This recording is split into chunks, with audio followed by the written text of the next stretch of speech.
Hello everyone, this is a Marlon Auto Crimper 350.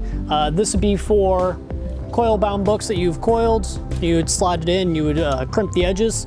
This one is unique in that it does not run on electricity, it runs on entirely house air systems, so that it will require a air hose and a compressor at some point in your building. It just plugs into the back of it as such with a standard system. Take your foot pedal, press it down, and you'll see our crimping modules cycling on the front.